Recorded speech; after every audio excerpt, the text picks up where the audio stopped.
Ya,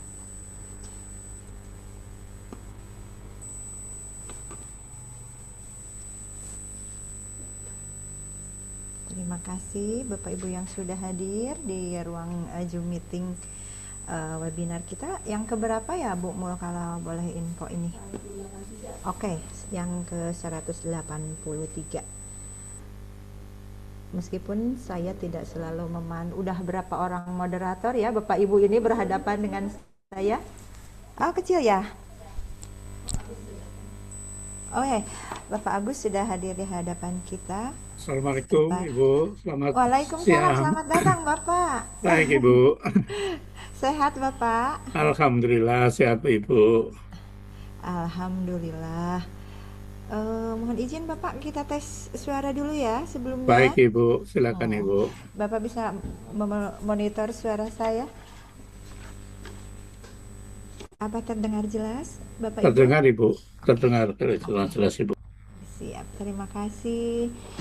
Bapak Ibu yang budiman, eh, ini narasumber sudah hadir di hadapan kita. Udah saya jadi makin nervous nih Pak Agus. Mohon maaf ya. Mohon maaf.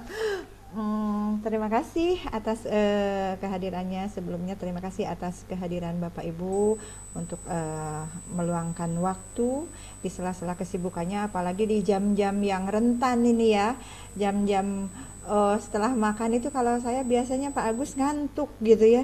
Itu kayaknya gula mulai bekerja di situ ya.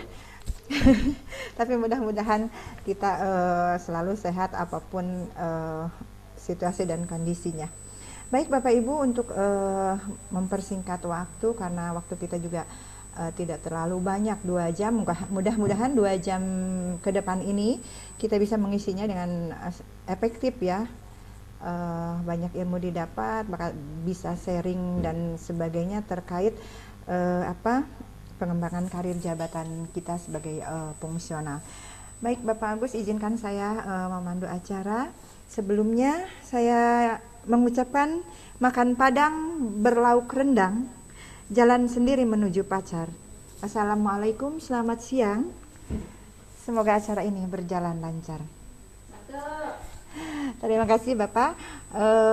Sekali lagi saya mengucapkan selamat datang. Assalamualaikum warahmatullahi wabarakatuh. Salam sejahtera untuk kita semua. Senang sekali saya diberikan kesempatan ini sama Ibu Guru ruang sekolah inovasi, diberikan kesempatan untuk memandu acara hari ini.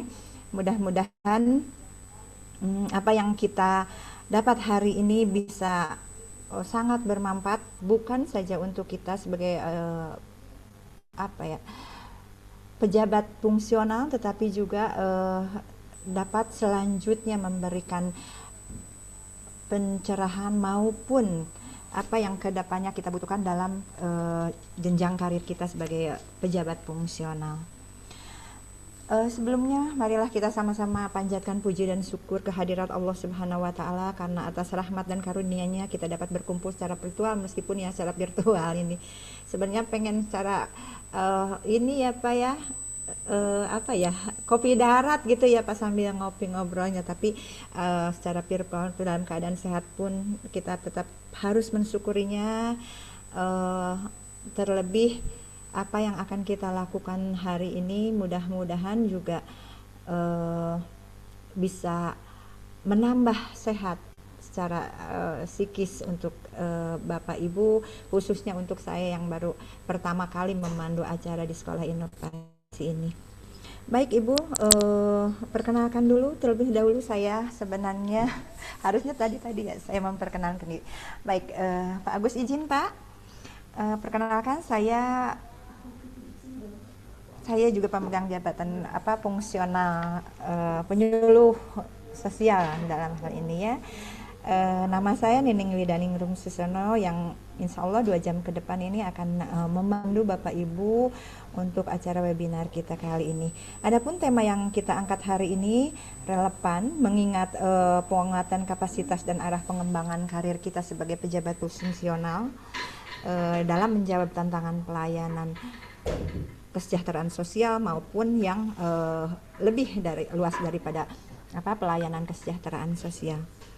Saya harapkan melalui webinar ini kita memperoleh wawasan strategi serta aspirasi dalam mengembangkan kompetensi dan jenjang karir dalam jabatan fungsional secara lebih terarah dan profesional. Itu ya harapan kita semua.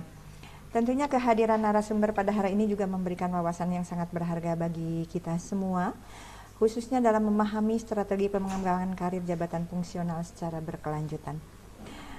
Baik Bapak Ibu yang saya muliakan, tak kenal maka tak sayang, maka izinkan sejenak saya membacakan kurikulum vitae narasumber yang hebat di hadapan kita. Meskipun tidak lengkap ya Pak Agus, saya Iya, tidak mendapatkan, nanti Pak Agus sendiri mangga ya. Saya persilahkan. Baik, Bapak Ibu yang terhormat, saya perkenalkan biodata dari narasumber kita hari ini. Nama Agus Praptana Esos MAP, tempat tanggal lahir Sleman 18 Agustus 1967, NIP 1967 08 18 1997 03 1001. Sebentar lagi ulang tahun Pak Agus nih.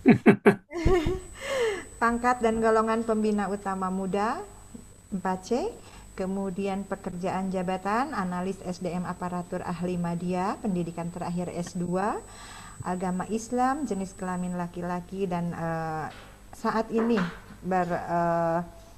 berkarir di instansi di Trenhan BKN, betul Bapak? iya Bu. Ya, di Jakarta, kemudian rumah juga di Jakarta ya Pak, betul. Akan tetapi pengalaman jam terbang ini Pak Agus tidak mau sharing dengan saya. Saya hanya mendapatkan informasi yang baru saja saya bacakan, Baik, tetapi mungkin Bapak Ibu sudah dapat apa ya, membaca jam terbang Pak Agus seperti apa gitu ya sepertinya. Baik, tidak untuk memperpanjang kata gitu ya, agar waktunya juga tidak tersita dengan banyak Bapak Ibu. Eh, Selanjutnya kita akan masuk ke sesi utama pada kesempatan hari ini, yaitu paparan dari Bapak narasumber terkait pengembangan karir jabatan fungsional pada umumnya, khususnya jabatan fungsional penyuluh sosial dan pekerja sosial. Kepada Bapak narasumber mohon izin Pak, saya persilahkan selama kurang lebih 50 menit ke depan Bapak akan memandu, memaparkan, memberikan kita wawasan, kemudian membuka ya uh, membuka wawasan ya Pak ya. Kalau ini ya membuka wawasan dan sebagainya tentang pengetahuan juga untuk kita yang terutama saya ya Pak. Saya masih kalau Bapak Ibu di ruangan ini saya yakin sudah expert, sudah pakar juga terkait pengembangan karir jabatan fungsional ini. Tetapi tidak ada salahnya kita terus memacu diri untuk terus menambah pengetahuan, memperpanjang jati diri kita sebagai pejabat fungsional. Kepada Bapak narasumber saya persilahkan Pak. baik, baik. Terima kasih Ibu. Assalamualaikum warahmatullahi wabarakatuh. Selamat siang dan salam sejahtera untuk kita semuanya. Yang kami hormati seluruh peserta. eh Bentar, Bu. Ini ada gangguan. Eh, Selamat siang dan salam sejahtera untuk kita semuanya. Bapak Ibu yang kami hormati, terutama untuk moderator, terima kasih. Dan kesempatannya untuk bisa sharing bersama untuk membahas tentang pengembangan karir jabatan fungsional.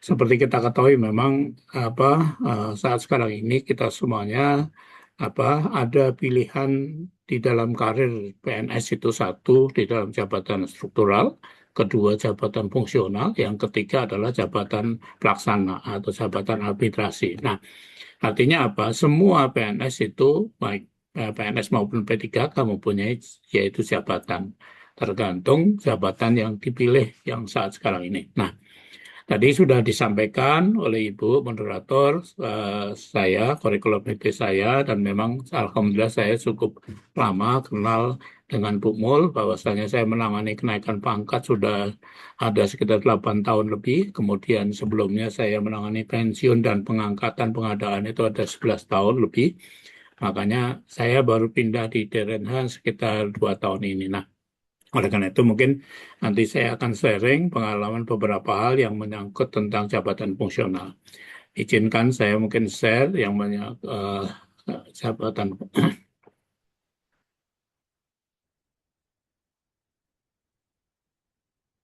Nah, Bapak dan Ibu yang kami hormati, eh, tadi sudah sekilas sudah saya sampaikan di dalam eh, jabatan fungsional itu adalah salah satu jabatan yang saat sekarang ada. Kalau kita lihat di Undang-Undang 20 tahun 2023 ada jabatan manajerial dan non manajerial.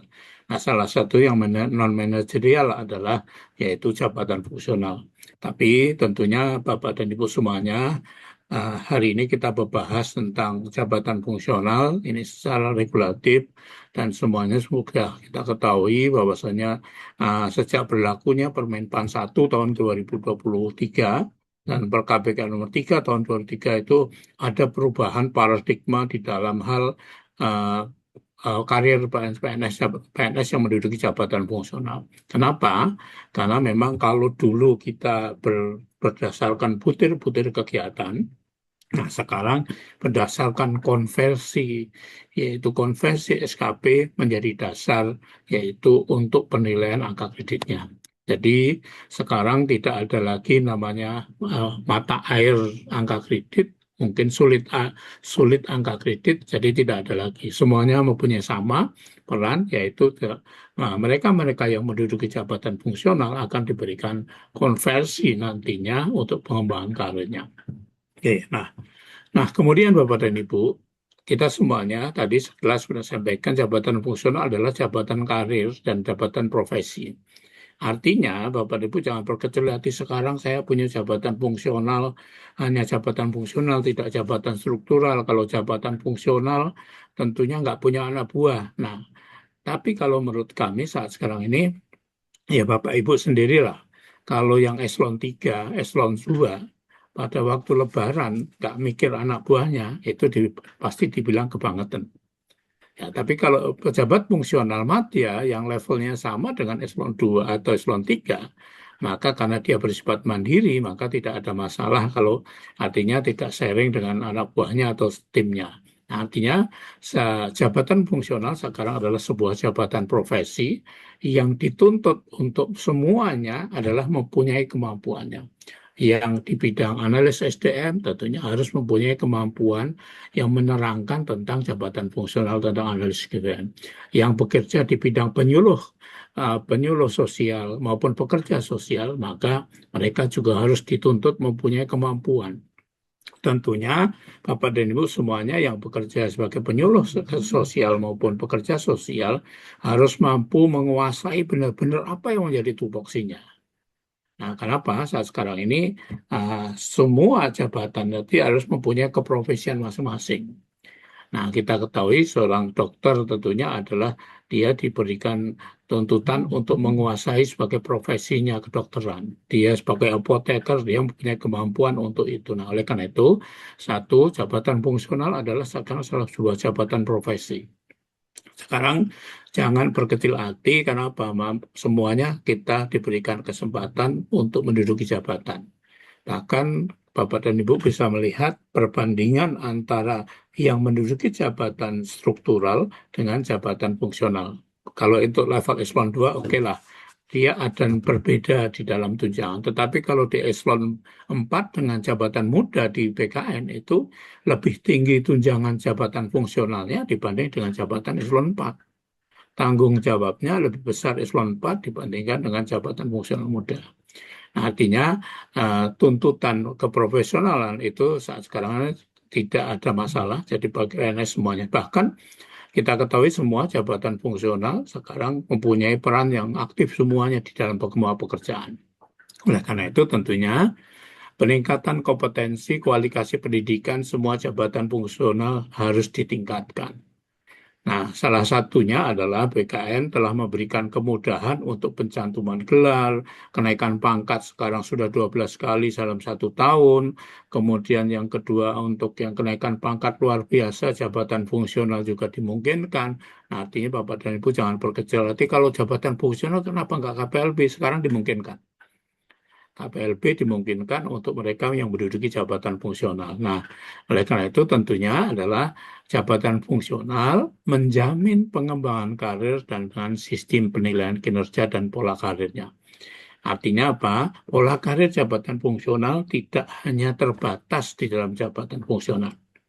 Ingat Bapak dan Ibu, jabatan fungsional, pekerja sosial, dan penyuluh sosial, formasi utamanya ada 31 di Kemensos.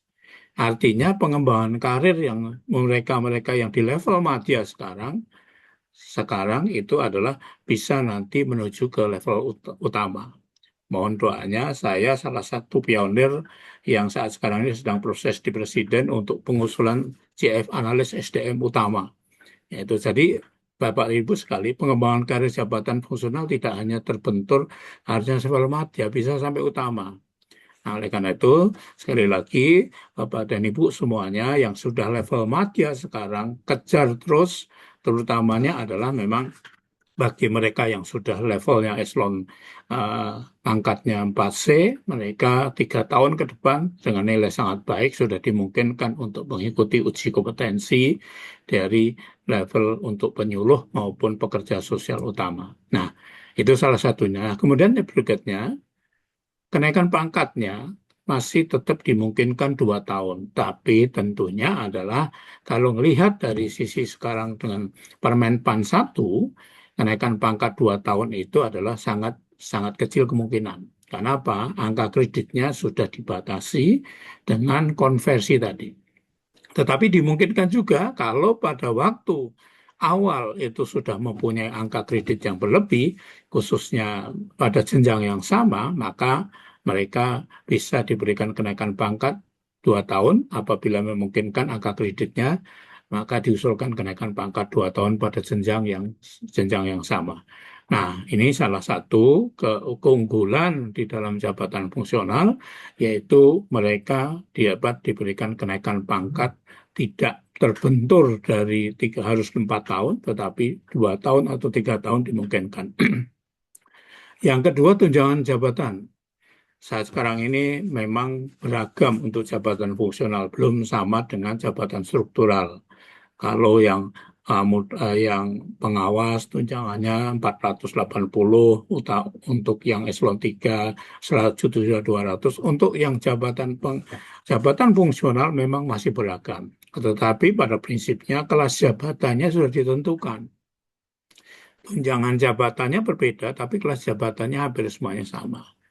Nah, itu jadi salah satu keuntungannya pengembangan karir di dalam jabatan fungsional. Yang ketiga, BUP-nya.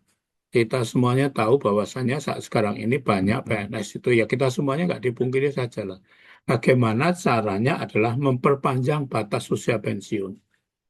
Artinya apa? Kalau Bapak dan Ibu berpikir sekarang cepat untuk contohnya begini. Kalau eselon 3 terlena dengan eselon 3 tidak pindah di dalam jabatan fungsional, maka usia 55 dia sudah tidak bisa membeli madya. Tapi kalau dia sudah berpikir usia 54 atau sebelum 55 saya pindah ke madya, minimalnya 2 tahun tambah batas usianya.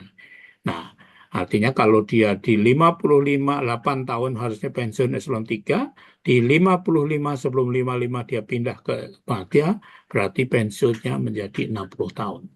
Berarti tambah lagi. Nah, mungkin ada kesempatan lebih baik lagi nanti karir sampai utama. Sekarang ini dibuka peluang kalau yang untuk yang kenaikan jenjang itu dimungkinkan dari level-level yang terbawah. Artinya madya bisa ke utama, walaupun mungkin banyak formasinya yang diisi oleh dari jabatan pimpinan tinggi pratama ataupun madya. Tapi kalau melihat 31 jabatan fungsional Peksos maupun penyuluh itu tadi, berarti ada kemungkinan untuk nanti level ke utama. Nah, yang keempat, Bapak dan Ibu, saya ternyata begitu menduduki jabatan fungsional, dibutuhkan di jabatan struktural. Boleh nggak? Boleh. Tidak ada masalah. Nah, jadi artinya kalau mereka-mereka yang menduduki jabatan fungsional tersebut, kemudian kebutuhan organisasi, dia diangkat dalam jabatan struktural, tidak ada masalah. Dimungkinkan. Artinya nanti begitu sebelum usia PUP dalam jabatan struktural bisa kembali ke dalam jabatan fungsional. Nah, artinya apa? Karir diagonal itu dimungkinkan. Nah, jadi keuntungannya adalah satu, PUP-nya bisa nambah, tunjangan jabatannya bisa beragam, mutasi diagonal juga dimungkinkan. Nah, artinya bagi mereka yang saat sekarang ini menduduki jabatan fungsional, kemudian nanti diangkat jabatan struktural, jangan berkecil hati begitu usia PUP-nya mau mendekati, harus segera mutasi balik lagi ke dalam jabatan fungsional. Contoh, ada eselon 3 yang sebelumnya menduduki jabatan fungsional madya, maka begitu beliau diangkat lagi menjadi jabatan fungsional madya, maka PUP menjadi 60 tahun. Nah, artinya Bapak dan Ibu segera untuk melakukan, kecuali memang yang awalnya dari jabatan struktural, maka harus diperhatikan yaitu usianya. Kenapa? Usianya itu adalah terbatas 53, 55, dan 60. Nah, kemudian yang berikutnya adalah instansi wajib mengembangkan jabatan fungsional sebagai pilihan karir yang prospektif sebagai prospektif PNS. Artinya pengembangan karir jabatan fungsional tadi sudah saya gambarkan, ini salah satu saat sekarang ini didorong. Bagi yang pelaksana tentunya bagaimana bisa uh, ikut uji kompetensi, dan alhamdulillah saya mempunyai kepala PKN yang mendorong dan merubah, yaitu uji kompetensi analis SDM yang pertamanya 2 kali sekarang menjadi 12 kali. Artinya dimungkinkan untuk setiap bulan itu ada uji kompetensi. Nah, ini mungkin nanti kami sampaikan ke Pusditbang Profnya untuk penyuluh itu, penyuluh maupun pekerja sosial untuk uji kompetensi ini tentunya harus mungkin dibuka akan lebih sering. Kenapa? Biar kapan saja bagi mereka yang sudah mempunyai kesempatan untuk pengembangan karir, naik jenjang jabatan, mau pindah jabatan, maka mungkin nanti bisa beralih ke dalam jabatan fungsional atau kenaikan jenjang. Nah, itu salah satu tugas instansi pembina yang di sini, yaitu di pengembangan dan pengembangan profesi jabatan fungsional. Nah, itu jadi itu salah satu uh, kehebatan yaitu dari jabatan fungsional. Nah, kemudian Bapak dan Ibu, jabatan fungsional itu diangkat melalui apa saja? Yang pertama tentunya adalah formasi CPNS. Nah, ini jadi bagi yang mereka CPNS, maka formasinya sudah disusun dari awal. Mereka yang diangkat P3K, mereka juga disusun dari awal formasinya. Nah, artinya pada waktu pengangkatan pertama itu sudah disusun formasinya. Formasi CPNS-nya berapa jumlahnya, kemudian P3K-nya berapa jumlahnya, itu disusun dari awal semuanya. Kita ketahui kemarin Kemensos di tahun 2024 ada sekitar 40.000 lebih penerimaan P3K maupun CPNS, yang rata-rata adalah paling banyak memang formasinya adalah di jabatan, memang jabatan fungsional juga banyak. Artinya formasi untuk pengangkatan pertama itu melalui CPNS. Nah, ini sudah harga awal. Tetapi tentunya bagi mereka yang sebelumnya tidak menduduki jabatan fungsional karena formasinya adalah formasi pengolah data informasi, penelah teknis kebijakan, kemudian pengelola layanan operasional, maka dimungkinkan mereka nanti beralih menggunakan apa? Perpindahan jabatan lain. Nah, artinya dari jabatan fungsional tadi, contohnya jabatan fungsional eh, atau jabatan struktural ke jabatan fungsional, itu menggunakan perpindahan jabatan lain. Atau banyak kawan-kawan yang sekarang ini tempat kami di BKN itu yang merasa saya di Prakom itu sangat sulit untuk mengembangkan karirnya. Maka saya pindah ke dalam jabatan fungsional analis SDM.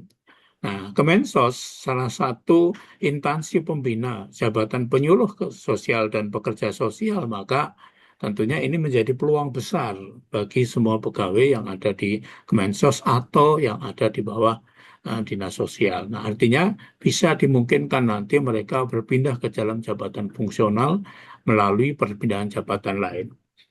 Sedangkan untuk promosi memang di pasal 21 di Permen PAN 1 itu diatur salah satunya adalah dimungkinkan untuk mereka-mereka yang struktural langsung levelnya tingkat tinggi. Contohnya di situ dibunyikan dari eselon 3 menjadi utama, tapi memang ini masih belum ada yang ditetapkan menggunakan ini, tapi yang promosi itu lebih banyak yaitu dari kenaikan jenjang jabatan pertama ke muda, muda ke madya, madya ke utama. Nah, itu lebih banyak menggunakan promosi. Nah, impasing ini apabila ada penyederhanaan birokrasi, ada kebutuhan organisasi, maka dimungkinkan yaitu menggunakan formasi yaitu impasing.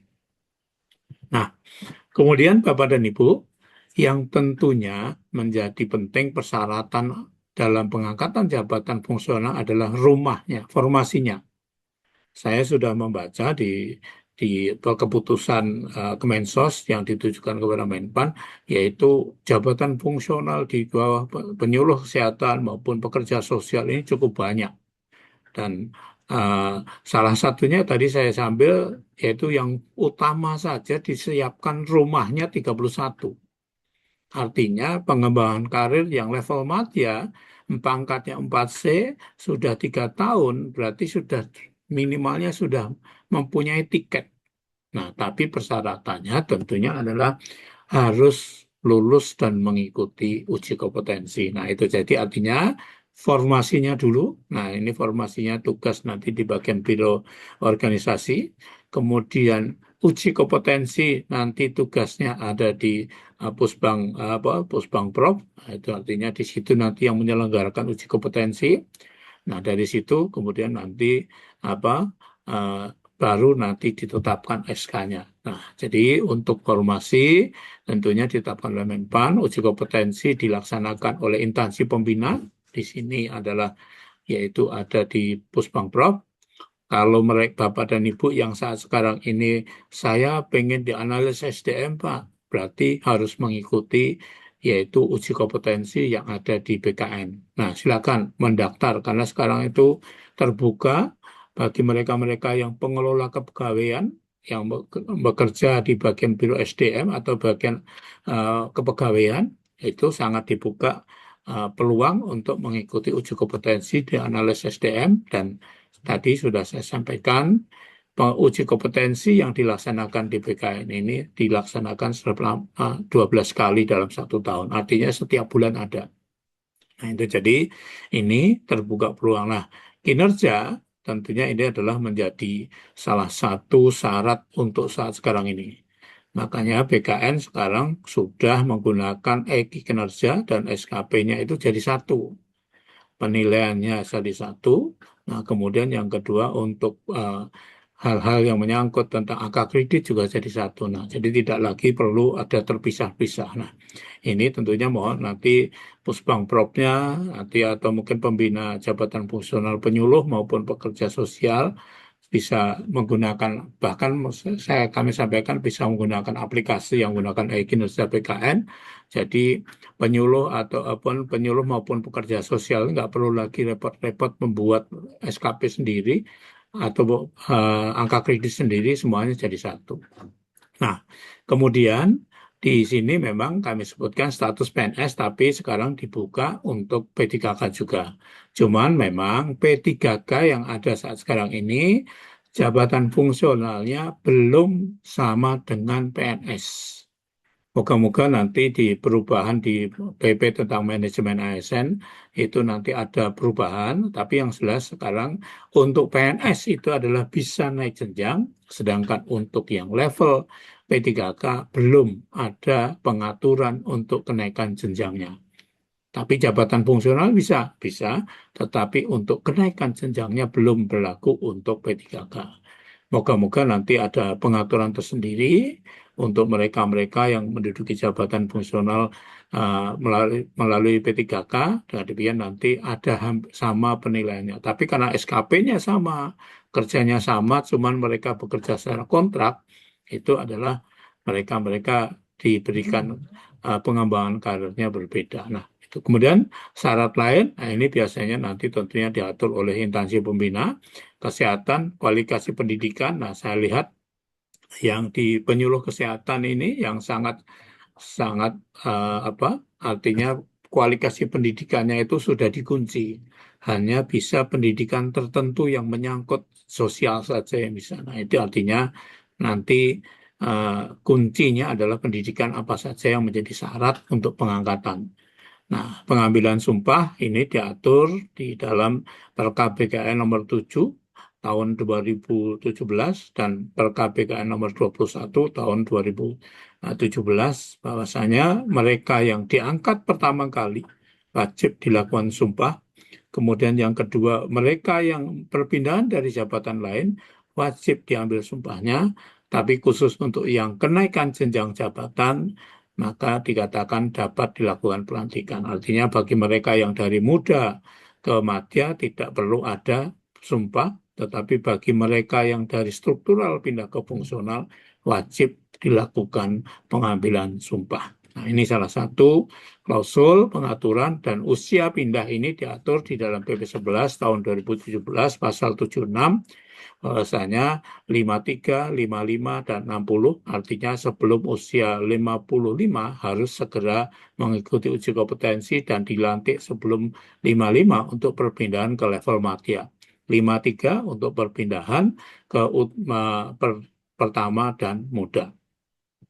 Nah, kemudian Bapak dan Ibu mungkin karena tadi saya sudah berbicara secara umum, nah mungkin saya sekarang ini juga nanti Bapak dan Ibu gambarannya adalah kalau nanti ada kawan-kawan yang saat sekarang ini formasi CPNS-nya di tahun 2024, tentunya berapa sih angka kredit yang diberikan untuk mereka-mereka yang telah diangkat dalam jabatan fungsional pertama. Sekali lagi, untuk angka kredit ini masih diberikan bagi mereka yang PNS, sedangkan P3K memang belum ada ketentuan kewajiban untuk mengumpulkan angka kreditnya. Nah, jadi sekali lagi pengangkatan pertama saat sekarang ini dimungkinkan melalui jenjang ahli pertama maupun muda, karena memang kalau mereka yang pendidikannya adalah seperti halnya uh, dokter, maka mereka bisa langsung diangkat ke level muda. Ini banyak diberikan bagi mereka-mereka yang formasinya pendidikan S3, dosen, maka dia berikan langsung ke lektor atau ahli muda. Sedangkan untuk keterampilan, yaitu mereka yang mempunyai pendidikan D3, maka diangkat menjadi CPNS, maka menggunakan formasi yaitu pemula, kemudian nanti terampil. Nah ini jadi ini salah satu klausul yang menyangkut. Nah, kemudian Bapak dan Ibu, untuk membuka wawasan kembali, sebetulnya ini sudah lama, tapi kita buka kembali, kira-kira menghitungnya angka kredit itu berapa? Kaling gambarannya adalah Bapak dan Ibu, bagi yang level muda, atau pertama pertama itu adalah angka kredit per tahunnya adalah dalam kondisi baik adalah 12,5. Nah, memang Pak ini kenapa sekarang kok kecil banget ya Pak? Tapi kecil pun memang itu menjadi syarat kenaikan pangkatnya juga tidak banyak.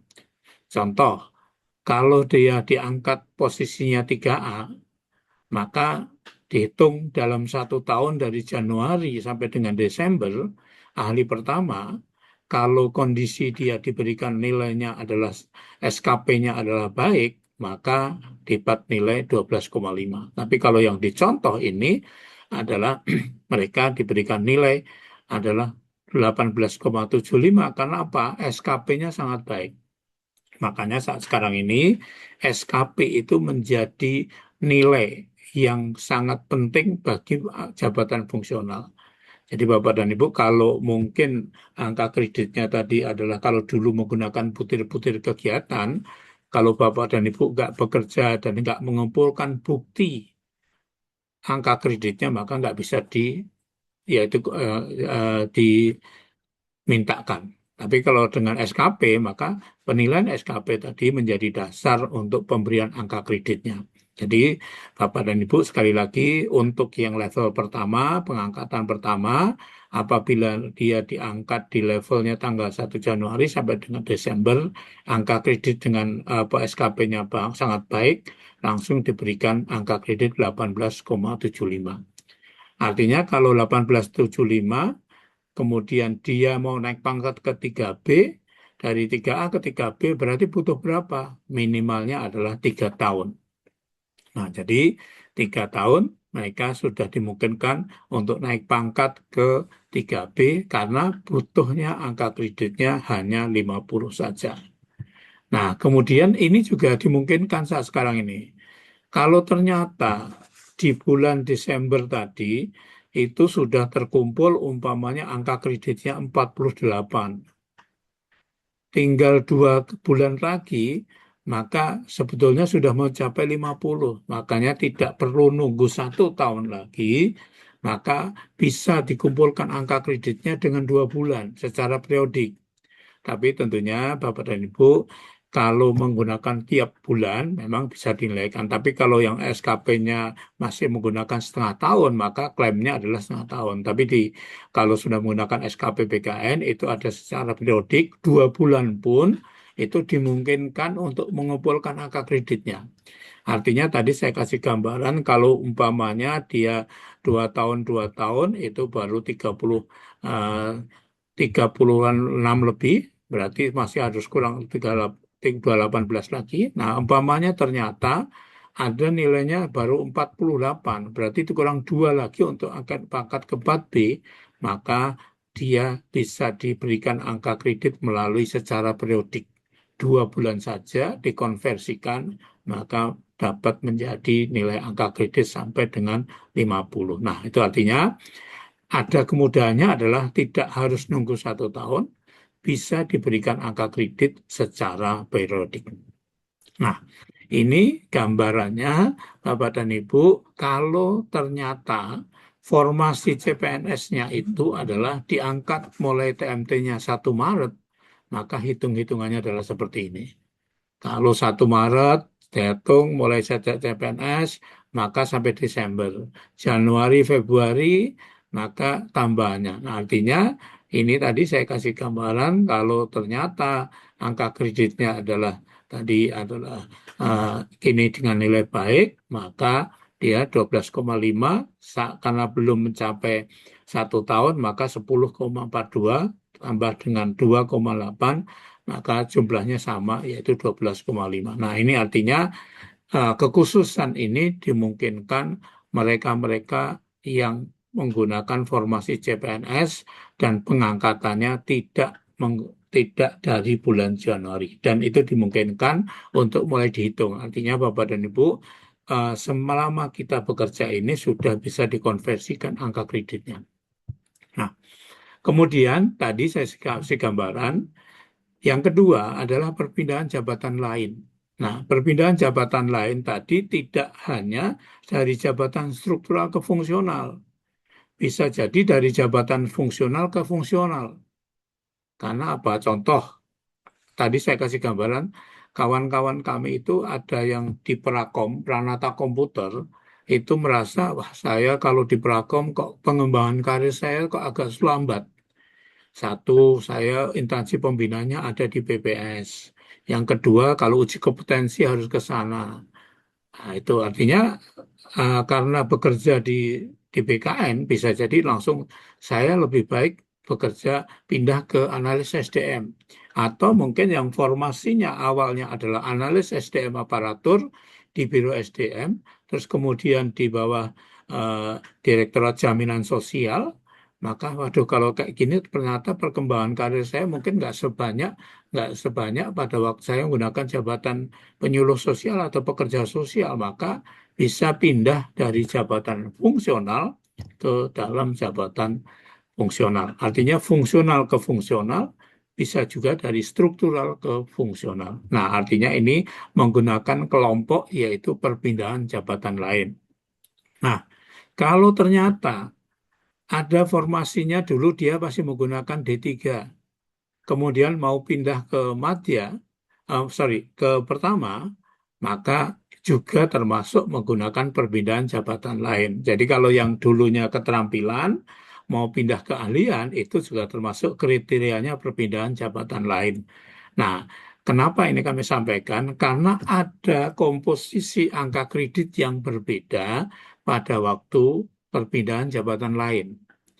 Berbeda dengan yang pengangkatan pertama tadi. Kalau perpindahan jabatan lain itu adalah angka kreditnya nanti ditentukan berdasarkan pangkatnya, pendidikannya. Nah, itu menjadi dasar untuk pemberian angka kreditnya. Jadi, ini sekali lagi perpindahan jabatan lain adalah struktural ke fungsional, fungsional ke fungsional. Itu dikatakan perpindahan dari jabatan lain. Nah, ini dimungkinkan. Jadi Bapak dan Ibu jangan kalau memang pengembangan karirnya dalam jabatan fungsional tadi merasa saya, contoh begini aja. Di analis SDM di Kemensos mungkin sangat sangat terbatas untuk formasi utama. Makanya kalau mau madya, sedangkan madyanya ada di posisi madya dan jabatan analis SDM usianya masih sangat panjang untuk mencapai usia 60, maka kalau dia di jabatan fungsional analis SDM mungkin tidak akan sampai utama. Tapi kalau dia berpindah ke jabatan fungsional penyuluh kesehatan, penyuluh sosial, maka bisa jadi nanti sampai ke utama. Nah, artinya peluang ini yang Bapak dan Ibu harus perhatikan. Nah, kenapa Bapak dan Ibu perhatikan? Karena ini nanti akan melihat, uh, oh saya nanti akan nambah PUP. Nah, itu salah satu peluang untuk di dalam perpindahan jabatan lain. Nah, angka kreditnya tadi saya kasih gambaran. Ini ada tabel di dalam per KPKN maupun di Permen 1 ada tabel nilai dasarnya dan angka kreditnya nanti berdasarkan pangkat nanti akan diberikan. Nanti memang ini ada kekhususan penilaiannya, tapi yang jelas secara secara karir dimungkinkan. Tapi syaratnya sekali lagi harus lulus uji kompetensi dan ada formasinya. Itu wajib harus ada. Jadi ini lulus dan uji kompetensi dan formasi ini wajib. Jadi kalau Bapak dan Ibu dari analis SDM mau pindah ke penyuluh sosial, maka tentunya formasi di Kementerian Sosial sangat banyak. Ini nilai angka kreditnya, gambarannya adalah kalau dia pangkatnya 4A, kemudian pindah ke jenjang ahli madya, maka angka kredit bisa diberikan yaitu 37,5. Itu 37,5 adalah nilai dasar untuk mereka-mereka yang nilai angka kreditnya. Tetapi pendidikannya itu jika dinilaikan, pendidikan atau pangkat dasarnya. Karena kalau yang di levelnya adalah pangkat 4A, biasanya nanti ada tambahan angka kredit nilai dasarnya 100 untuk nanti tambah nanti angka kredit untuk kenaikan pangkat selanjutnya. Nah, ini gambarannya Bapak dan Ibu angka kreditnya yang diberikan kalau mereka posisinya perpindahan dari jabatan lain, tapi posisi masih dalam jabatan fungsional pertama. Nah, ini angka kreditnya tahun, maka kumpulkan 42. Kalau sudah 42 pangkatnya 3A, berarti tinggal 8 angka kredit lagi sudah bisa memenuhi syarat untuk kenaikan pangkat ke berikutnya adalah ke 3B-nya. Berarti tinggal 8 lagi untuk naik pangkat ke muda, ke 3B. Nah, untuk yang kematian mudanya berarti butuh angka kredit yaitu 100 karena dari pertama ke muda butuh angka kredit 100, dari muda ke madya butuh angka kredit 200, dari madya ke utama butuh angka kredit 450. Nah, ini gambaran Bapak dan Ibu untuk angka kredit yang diberikan, yaitu menggunakan perpindahan jabatan lain. Tapi ini ada tabel, nah tabel di per KPK nomor 3 maupun Permen 1 ada tabel nilai dasarnya pun diberikan untuk mereka-mereka yang pindah ke dalam jabatan fungsional melalui perpindahan. Nah, kemudian untuk penyesuaian juga sama, artinya apabila ada penyederhanaan birokrasi, perubahan struktur organisasi, ini yang terjadi pada waktu kemarin, ada beberapa instansi yang penggabungan, kemudian adanya perubahan SOTK, maka beberapa instansi yang melakukan penyesuaian atau angka kreditnya diberikan angka kredit penyesuaian. Nah, ini juga sama dengan menggunakan tabel angka kredit, yaitu perpindahan. Jadi ini dibuka peluang, maka contohnya kalau adanya reorganisasi atau mungkin kebijakan pemerintah di tahun 2020-2021, maka mereka-mereka yang menduduki jabatan struktural dilakukan penyesuaian, maka mereka juga bisa diangkat langsung ke dalam jabatan fungsional. Nah, Kalau yang penyusuan ini biasanya adalah karena kebutuhan organisasi tidak melalui uji kompetensi, tetapi nanti ada penetapan formasi yang ditetapkan oleh Menpan karena by name. Dengan demikian nanti yang bersangkutan langsung bisa diangkat ke dalam jabatan fungsional. Nah, kemudian ini gambarannya angka kreditnya saja, artinya kalau tadi saya kasih gambaran kalau dia angka kreditnya contohnya pangkatnya 3D, ini juga berlaku sama untuk yang tadi levelnya adalah pangkatnya 3D, kemudian mangkatnya 2 tahun, maka dia diberikan angka kredit penyetaraan sebesar 75 tambah nilai angka dasar. Nah, artinya kalau yang sudah 3D itu 2 tahun ini mau menuju ke madya, dari muda menuju madya butuh angka kredit 200, tapi karena sudah diberikan angka kreditnya adalah 175, berarti tinggal butuh yaitu tuh 25 lagi, berarti tinggal 1 tahun lagi yang bersangkutan sudah bisa diberikan kenaikan jenjang ke level madya. Nah, ini jadi ini gambaran angka kredit yang diberikan untuk jabatan fungsional melalui penyesuaian atau melalui penyetaraan jabatan, tergantung pangkatnya. Nanti bisa dilihat secara sakma, yaitu di dalam yaitu eh, Permenpan 1 maupun di Perkapk nomor 3 tahun 2023. Nah, kemudian yang promosi tadi memang, tadi saya katakan memang di pasal 21 Permenpan 1 2023 itu ada satu jenjang yang mungkin konversi nilai angka kredit kumulatif kemudian suksesi nasional, tapi memang yang ini belum berlaku untuk yang perpindahan dari level eh, eselon 3 ke utama. Tetapi untuk yang promosi, yang di sini adalah mereka-mereka yang kenaikan jenjang jabatan. Tadi saya kasih gambaran angka kredit yang dibutuhkan untuk menuju ke madya 200. Kalau dia dari pengawas mau pindah ke muda, masa pangkatnya sudah 3 tahun, berarti sudah dikasih nilai 175. 175 berarti tinggal 25 lagi sudah bisa naik jenjang ke madya. Nah, artinya setelah mereka diberikan uji kompetensi level madya, maka yang bersangkutan bisa langsung diberikan kenaikan pangkat, yaitu nanti ke 4A, level madya dulu. Tapi memang ada ketentuannya di dalam KPKN nomor 3 tahun 2003. Kalau ternyata yang bersangkutan itu naik pangkat sekaligus naik jenjang jabatan, maka yang bersangkutan diwajibkan naik jenjang dulu. Kecuali formasinya tidak ada, maka bisa diberikan kenaikan pangkat 1 tingkat lebih tinggi.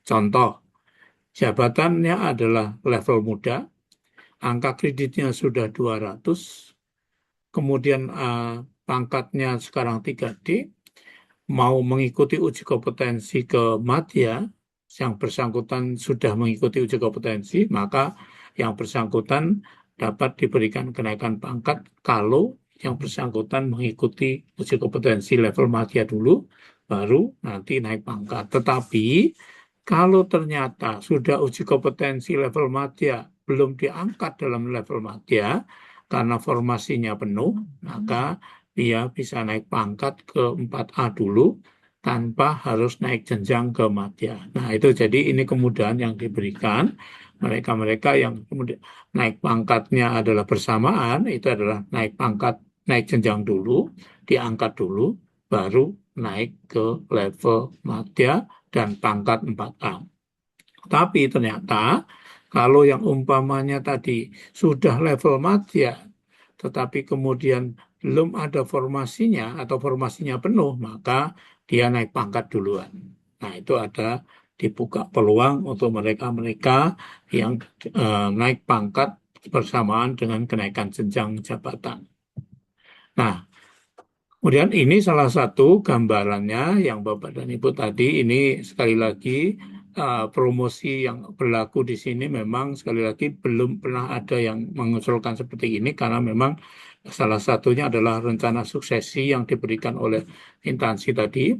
kemudian juga eh, kami sudah diskusi dengan Seknek, belum ada regulasi yang mereka atur. Dan demikian sementara untuk yang promosi menggunakan perpindahan dari eselon 3 ke utama belum ada. Tapi tentunya ini kalau untuk promosi yang kenaikan jabatan itu sudah banyak dan ini lazim dan ini banyak kita lihat setiap jabatan fungsional.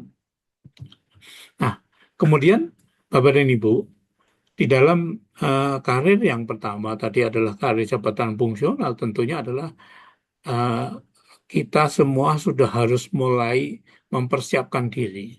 Karena apa? Karena kalau umpamanya dalam jabatan struktural, biasanya khusus level eselon 2 harus mengikuti uji kompetensi atau harus mengikuti open bidding. Nah, untuk jabatan fungsional juga sama.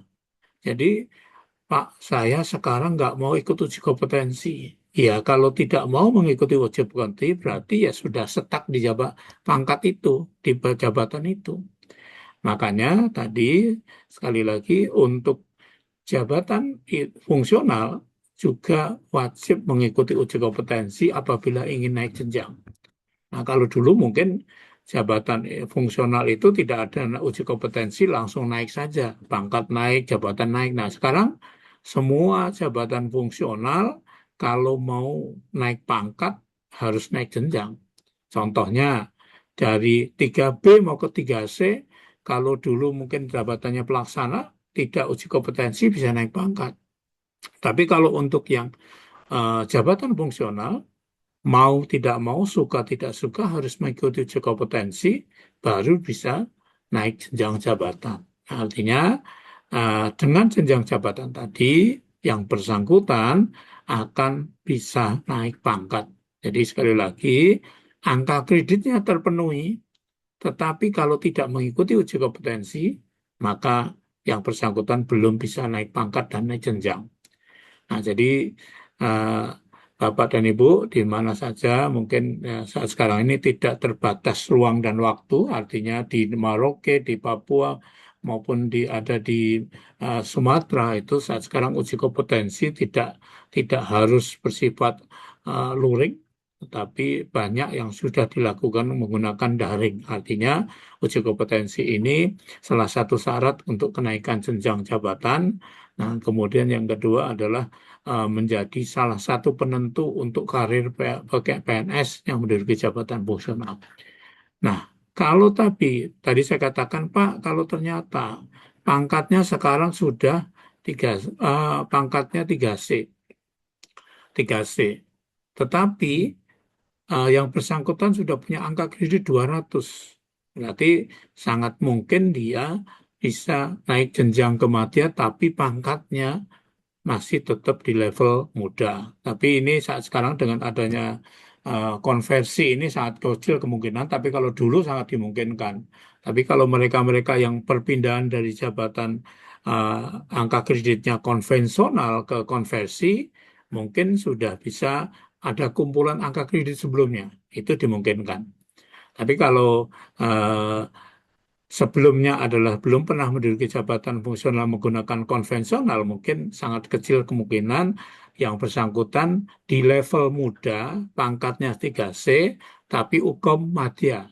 Nah, tapi sangat kemungkinan. Tapi kalau dulu mungkin sangat dimungkinkan, tapi sekarang sangat kecil kemungkinannya. Tapi dimungkinkan. Artinya 1 tahun setelah dia naik jenjang jabatan ke muda, ini contohnya beberapa staf kami di PKN, yaitu tadi dia uji kompetensi tingkat pertama. Oke, karena pangkatnya 3B, kemudian dia 1 tahun setelah dia diangkat ke level pertama, pangkat 3B, sekarang sudah ikut uji kompetensi ke level muda. Nah, dengan nyatakan dia lulus, sudah bisa punya tiket untuk naik pangkat ke 3C. Nah, artinya 1 tahun setelah diangkat dari tadi, contohnya tadi adalah yang menggunakan penyetaraan jabatan. Ini ada gambaran tadi, saya kasih gambaran. Nah, ini kalau dia pangkatnya 3D, diangkat ke levelnya muda, berarti tinggal 25 angka kredit lagi, sudah bisa menaik pangkat ke level 4A. jabatannya bisa level ke madya. Nah, ini jadi artinya ini angka kredit untuk uji kompetensi menjadi syarat wajib. Nah, siapa yang punya kewenangan untuk melaksanakan uji kompetensi yaitu instansi pembina. Pusat Pembinaan Pengembangan Jabatan Fungsi Profesi Jabatan Fungsional itu yang mempunyai peran penting untuk melaksanakan uji kompetensi. Dan di situ kami beberapa waktu yang lalu juga diundang untuk membuat pedoman standar kompetensinya. Nah, standar kompetensinya itu tadi ada kalau beberapa jabatan fungsional, kalau di PKN, level pertama dan muda itu cukup CAT saja, tapi kalau level madya itu harus CAT dan tertulis, CAT dan wawancara. Nah, sedangkan untuk utama, kami adalah kemarin tidak menggunakan CAT, tapi langsung makalah presentasinya. Nah, artinya ini standar kompetensi tadi yang mempunyai kewenangan mengatur adalah instansi pembina. Jadi Bapak dan Ibu kalau mau mengikuti uji kompetensi di PKN, Jabatan Analis SDM, maka tentunya siapkan adalah pengetahuan tentang jabatan fungsional analis SDM, kemudian tentang kepegawaian, harus mau mengikuti CAT nanti sebagai dasar untuk nilai eh, kelulusan dalam uji kompetensi tadi. Nah, jadi sekali lagi, uji kompetensi itu wajib diikuti bagi mereka yang menduduki jabatan fungsional. Nah, kemudian ini salah satu gambaran yang Bapak dan Ibu. Nah, yang perlu diperhatikan Bapak dan Ibu, ada pengaturan di pasal 13, kalau tidak salah per KPKN, ah, kalau nggak salah 13 kalau salah itu, ada pengaturan. Jadi bagi mereka yang posisi jenjang yang sama, maka angka kredit itu dapat dikumpulkan. Contoh, pangkatnya 4A, angka kreditnya sudah punya angka kredit 50. Kemudian sampai dengan 150, maka dia naik pangkat ke 4B. Tetapi karena mungkin pengusulannya agak terlambat, sudah 150 lebih, 100 contohnya sudah 175, maka kebutuhan angka kredit ke 4B tadi hanya 150, sisa 25 masih dikumpulkan. Mau naik pangkat 4C butuh 300. Berarti 175 tadi kurang 100, berarti kurang 125 lagi untuk nanti level ke 4C. Nah, artinya angka kredit yang digunakan, sisa angka kredit yang digunakan untuk kenaikan pangkat masih bisa digunakan untuk kenaikan pangkat selanjutnya dalam jenjang yang sama. Tetapi kalau angka kredit yang digunakan untuk kenaikan jenjang, maka awalnya kembali ke nol. Nah, ini jadi mungkin yang nantinya beberapa waktu yang lalu memang ada diskusi kenapa harus kembali ke nol sih, tidak ada konversinya. Nah, itu kecuali kalau yang perpindahan tadi. Kalau perpindahan tadi contohnya dari terampil pangkatnya 3A pindah ke pertama, maka angka kreditnya diberikan angka kredit dasar dan kemudian tambah dengan angka kredit yaitu lamanya dalam pangkat tadi. Nah, tapi kalau untuk angka kredit yang digunakan untuk kenaikan jenjang, maka memang tidak bisa digunakan lagi untuk kenaikan jabatan lagi. Tapi untuk selanjutnya, jadi kembali ke nol. Nah, ini memang regulasinya. Nah, sekali lagi kenaikan pangkatnya 2 tahun, angka kreditnya terpenuhi, predikat 2 tahun terpenuhi. Nah, kedua, jabatan fungsional bagi mereka-mereka yang punya peran strategis di PKN kemarin memberikan kenaikan pangkat secara langsung yaitu bidan dona yang memang bekerja secara luar biasa nyeberang sungai. Mereka-mereka semuanya langsung diberikan kenaikan pangkat luar biasa. Nah, jadi silahkan Bapak dan Ibu yang jabatan fungsional penyuluh-penyuluh sosial, pekerja sosial yang memang menurut Kemensos mempunyai dedikasi yang luar biasa, walaupun jabatan fungsional dimungkinkan nanti untuk diusulkan kenaikan pangkat luar biasa.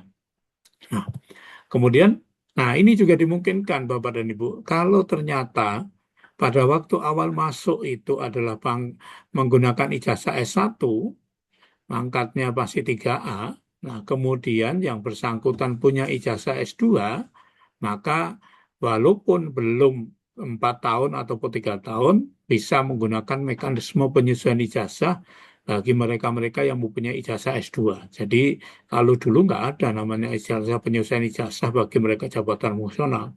Nah sekarang dimungkinkan mereka-mereka semuanya diberikan kenaikan pangkat, yaitu kenaikan pangkat penyelesaian ijazah atau ijazahnya tadi sebagai dasar penambahan angka kredit. Tapi persyaratannya tetap sama bagi mereka-mereka yang sudah mempunyai ijazah S2. Sekarang posisinya adalah masih di 3A, mengikuti lulus ujian penyelesaian ijazah, maka sisa angka kreditnya langsung ditambahkan, dengan demikian langsung bisa naik pangkat ke 3B. Nah, jadi KPLB bisa, penyelesaian ijazah bisa. Nah, itu ini mungkin karena kalau contohnya pangkatnya 4B, 3B, sorry 3B sudah punya ijazah doktor, maka tentunya adalah bisa langsung menggunakan penyelesaian ijazah, kemudian nanti angka kreditnya bisa ditambahkan. Tapi kalau yang mereka-mereka angka kreditnya atau pangkatnya sudah sesuai, contohnya pangkatnya 3B, mempunyai angka kredit karena pendidikan, maka pendidikan tadi diberikan konversi angka kredit sebesar 25%. Nah, ini salah satu, tadi saya katakan bahwasanya jabatan fungsional itu adalah yang sudah istilahnya banyak diberikan kemudahan-kemudahannya untuk jabatan fungsional ini. Nah, kemudian ini salah satu gambaran yang mungkin sudah saya kasih tahu tadi, untuk penyelesaian ijazah juga dimungkinkan untuk jabatan fungsional, tetapi sekali lagi jabatan fungsionalnya masih di bawah jenjang pangkatnya tadi. 3C atau 3B kalau punya S2, berarti dia dari pangkat masuk 3A, kemudian punya ijazah S2, bisa diusulkan penyelesaian ijazah.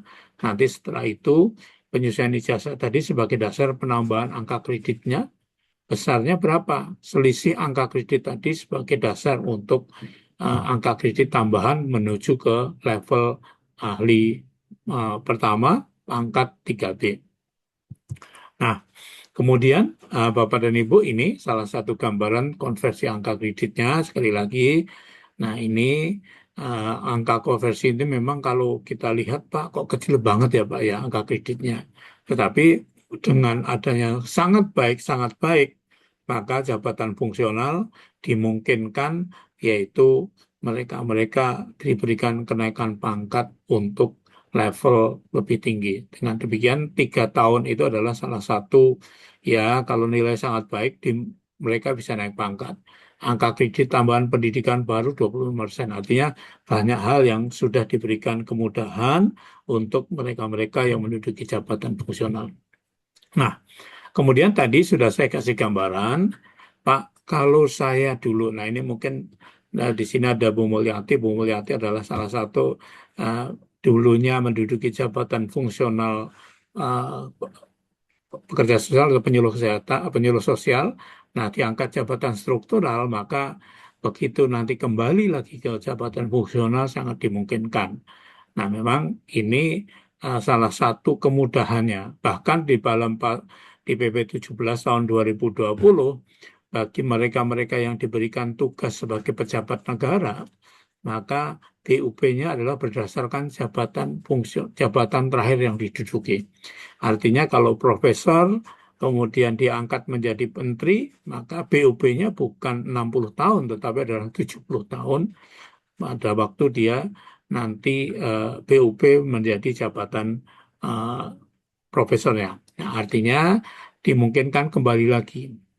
Kalau yang sebelumnya adalah jabatan fungsional madya diangkat eselon 3, sebelum eselon 58 dimungkinkan kembali ke dalam jabatan fungsional, yaitu jabatan fungsional yang diduduki sebelumnya. Angka kreditnya berapa? Angka kreditnya adalah diberikan yaitu sebesar pada waktu dia ditinggalkan sebelum ditugaskan menjadi jabatan struktural maupun tugas belajar. Nah, artinya bagi mereka-mereka yang sekarang sedang melaksanakan tugas belajar, maka tugas belajar itu juga nanti akan diangkat kembali menjadi jabatan fungsional, tetapi angka kreditnya adalah berdasarkan angka kredit yang sebelum meninggalkan jabatan fungsional. Nah, mungkin itu saja yang bisa kami sampaikan Bapak dan Ibu. Kita bisa sharing bersama. Jadi hal-hal yang menyangkut tentang jabatan fungsional Monggo kami persilahkan. Nanti kalau ada hal yang menarik, kami siap bisa kita diskusikan bersama. Uh, mungkin ini salah satu penyajian dan kemudian hal yang bisa kami sampaikan. Mohon maaf kalau ada kekurangannya. Terima kasih. Assalamualaikum warahmatullahi wabarakatuh. Saya kembalikan ke Ibu moderator Ibu Nining. Baik, terima kasih Bapak Agus sebagai moderator. Aduh, penuh nih Pak dari ujung kaki sampai ke ujung kepala dengan paparan yang demikian singkat tapi cukup luar biasa. Ini penyampaian materi yang sangat komprehensif, inspiratif dan membuka wawasan kami yang sekarang ada di ruang Zoom ini, yang kebetulan ini pesertanya udah mencapai hampir 300 dari Sabang sampai Alhamdulillah. Merauke. Ya, saya juga tidak sempat menyapa tadi satu persatu. Sekali lagi terima kasih kepada Bapak Ibu, para pakar, expert dan pemegang jabatan fungsional yang sudah bergabung. Selanjutnya seperti Pak Agus buka peluang nih, kita akan memasuki seksi tanya jawab. Pada sesi ini kami memberikan kesempatan kepada para peserta yang ingin mengajukan pertanyaan baik secara langsung maupun melalui kolom chat. Tadi juga saya sudah ada beberapa saya baca di kolom chat itu yang bertanya. Nah, mungkin izin Bapak untuk sesi Monggo, silakan, pertama Bu. kita buka untuk berapa pertanyaan? Monggo tiga dulu nggak apa-apa, Bu. Boleh. Atau langsung kami jawab nggak apa-apa biaran. Tapi Iya, nanti karena kebetulan nanti jam 3 persis kami ada Zoom dengan Pak Kepala. Jadi mungkin jam 3 kurang 5 menit saya mohon izin live ya, boleh. Bu. Boleh dipersilahkan Bapak, tapi mungkin kalau nanti ada yang bertanya dan belum terjawab, apa boleh buat ya? 4 Siap. kali 4 16, puas tidak puas. Kita harus puas Iya, ya, Bu. Pak. Jadi nanti jika Bapak berkenan kami juga akan membagi nomor telepon Baik, Ibu. Bapak, ada yang konsultasi untuk selanjutnya di luar Zoom meeting ini. Baik, baik, Ibu. Kepada Bapak Ibu yang ingin bertanya, saya persilahkan secara langsung saja. Meskipun tadi di beberapa kolom chat juga saya sudah mencatat ini ada pertanyaan dari Bapak Takbir, Ibu Siti Aisyah, Bapak Ripangi dari Dinsos Deli Serdang, kemudian ada Bapak Heru, ada Ibu Siva, ada Temi, Ibu Temi juga dari BPSDM Jawa Barat. Kalau boleh saya simpulkan pertanyaan dari kolom chat dulu, Bapak? Ada yang? Iya, Bu. Iya, boleh. Ada yang Oh, bertanya silakan, Bu. dulu, nanti saya simpulkan dari kolom chat. Kepada Baik, Ibu Bu. Siti Aisyah ya, ya Bu Mul, siapa? Pada Ibu Siti Aisyah, DPP Kabupaten Cirebon, saya persilahkan Ibu untuk mengajukan pertanyaan. Halo, Ibu Siti Aisyah.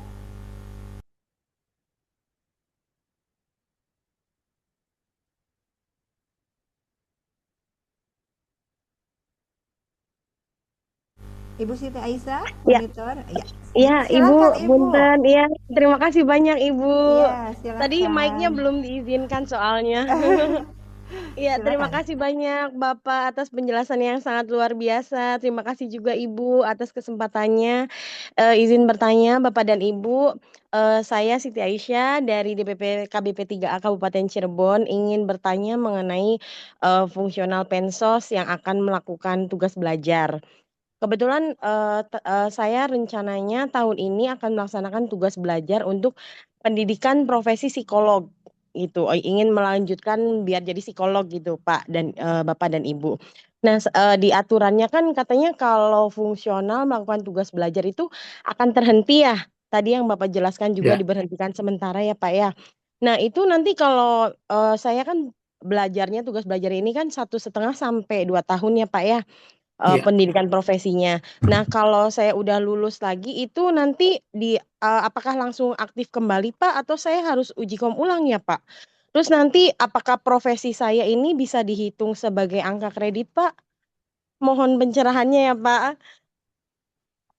Baik, baik, Ibu. Iya. Baik. Sudah selesai pertanyaannya Ibu? Iya, Nanti siap, Ibu. Mau mungkin tahu mekanismenya seperti apa gitu biar dapat bayangan gitu, langkah apa baik. yang harus ditempuh. Baik, nanti ditunggu jawabannya. Kita selesaikan dulu untuk pertanyaan yang kedua. Ini ada yang mengangkat tangan, Ibu Ya, siap. Florenzia dari PP Oke. Insap Medan. Dipersilakan Oke. Ibu Floren.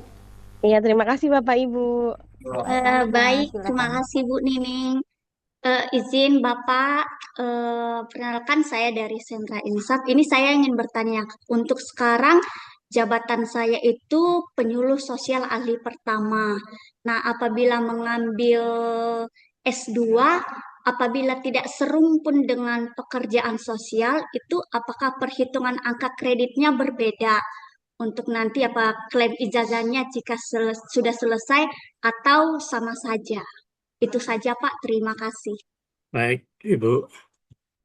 Baik, terima kasih kepada para penanya. Bapak Agus, ini kita batasi untuk 2 pertanyaan dulu untuk Baik, sesi baik, pertama. Ibu. Saya Baik, persilahkan Bapak untuk menjawab langsung. Mohon baik, disimak Bapak Ibu. Silahkan baik. Pak. Baik, terima kasih Ibu. Yang pertama, yang berkaitan dengan tugas belajar tadi, sekali lagi saya katakan bahwasanya satu, bagi mereka yang menduduki jabatan fungsional, maka untuk jabatan fungsionalnya sementara diberhentikan. Artinya apa?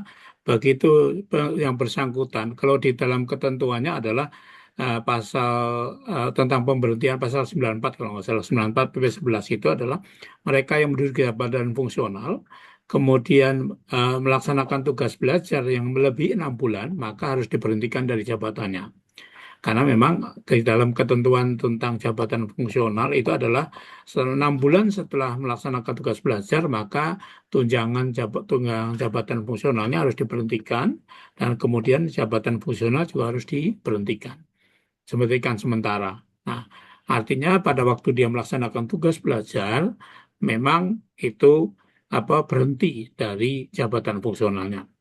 Setelah nanti uh, kembali lagi ke dalam jabatan fungsional, maka yang bersangkutan kembali lagi setelah melaksanakan tugas belajar, maka yang bersangkutan bisa diangkat kembali. Nah, ini memang ada beberapa penafsir instansi pembina. Ada yang mewajibkan uji kom dulu, ada yang tidak mewajibkan uji kom lagi. Tetapi kalau ketentuannya adalah berarti pada waktu mereka diberhentikan, maka bisa diangkat kembali. Nah, diangkat kembali. Nah, diangkat kembali, angka kreditnya berapa? Angka kreditnya adalah diberikan yang sebesar angka kredit yang ditinggalkan.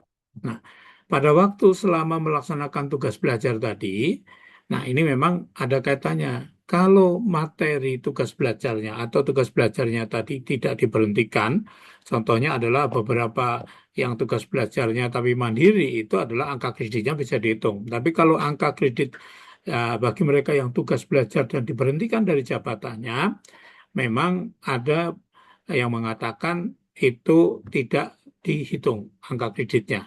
Berarti nanti kembali dengan angka kredit yang lama, kemudian ditambahkan angka kredit yang baru selama dia nanti memperoleh angka kredit selanjutnya.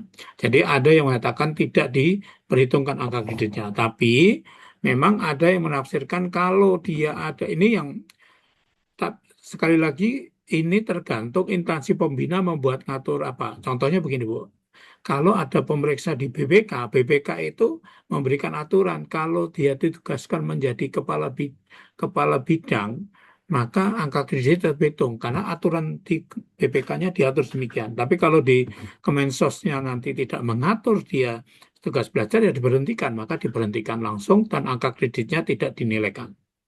Itu. Jadi tetap dia nanti diberikan angka kreditnya adalah setelah diangkat, mulai setar angka kredit. Tapi tentunya tadi kembali, kalau ternyata pendidikannya tadi adalah lebih tinggi dan kemudian ada kaitannya, maka angka kreditnya pendidikan ijazahnya tadi yang bisa dinilaikan.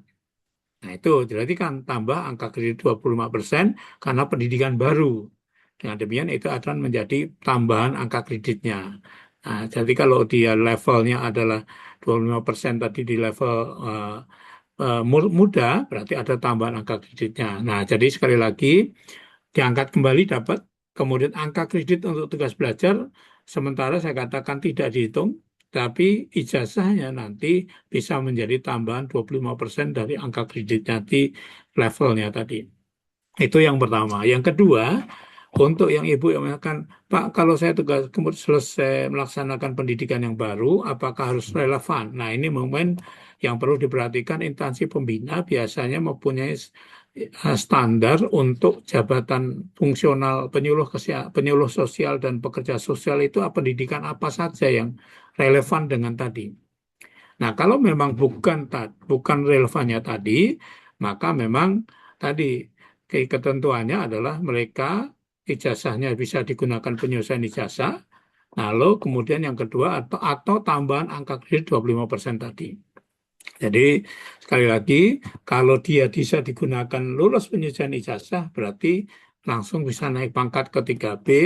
Nah, kemudian angka kreditnya disesuaikan. Kalau sudah 3B, dapat angka kreditnya tambahannya 25% dari jenjang jabatan pertama tadi. Jadi ini yang menjadi pertimbangan angka kreditnya adalah bisa diberikan. Pada prinsipnya adalah Bapak dan Ibu untuk angka kredit itu atau pendidikan tadi adalah tetap menunjang jabatan fungsional. Tapi sekali lagi, mohon untuk mereka-mereka yang mau sekolah lagi, usahakan yang relevan atau serumpun dengan jabatan fungsional yang ada.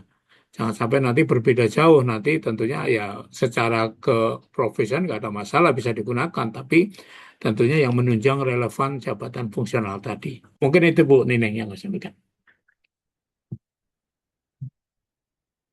Baik, terima kasih jawaban yang kalau kata saya orang Sunda mamundel Pak Agus ya, padat gitu ya. Mudah-mudahan Ibu Florencia dan Ibu Siti Aisyah tadi dapat mencerna apa yang dikemukakan oleh Pak Agus. Kalaupun nanti misalnya dalam prakteknya kita suka kadang mengerti Pak sementara gitu kan, tapi nanti kalau kita mau mengaplikasikannya dalam praktek kita tetap pasti kami bertanya kembali kepada Betul, Ibu. ya.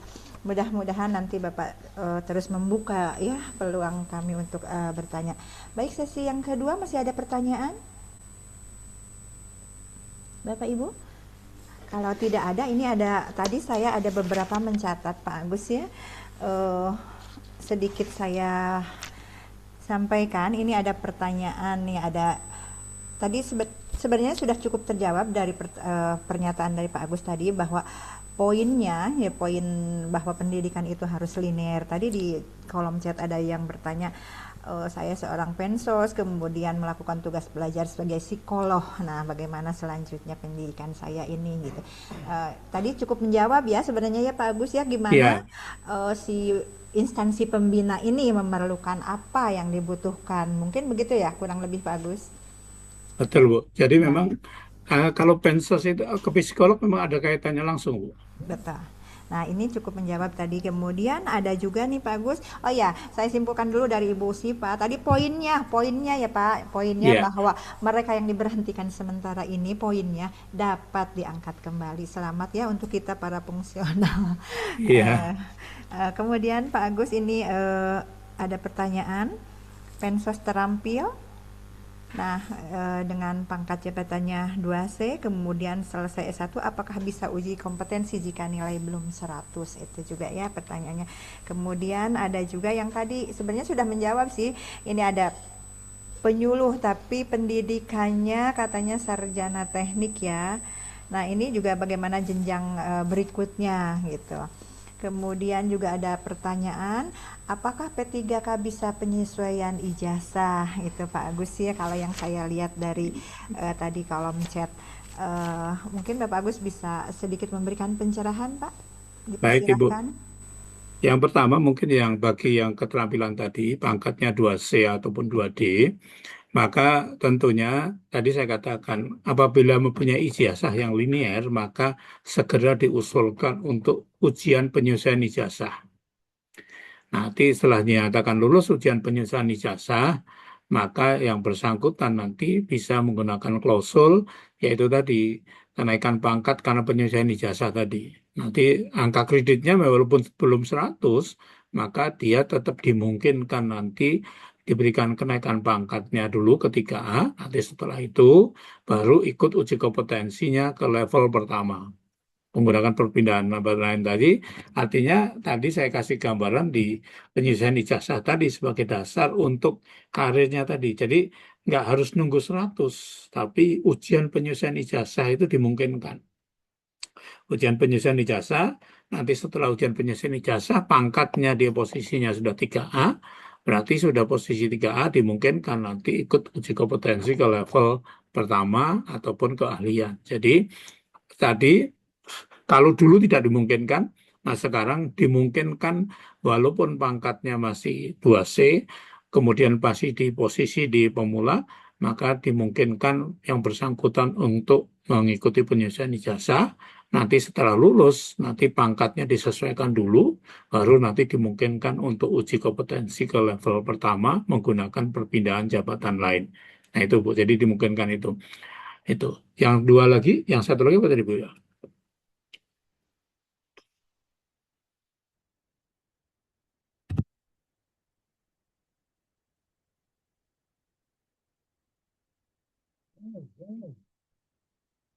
Masih di mute ya Bu?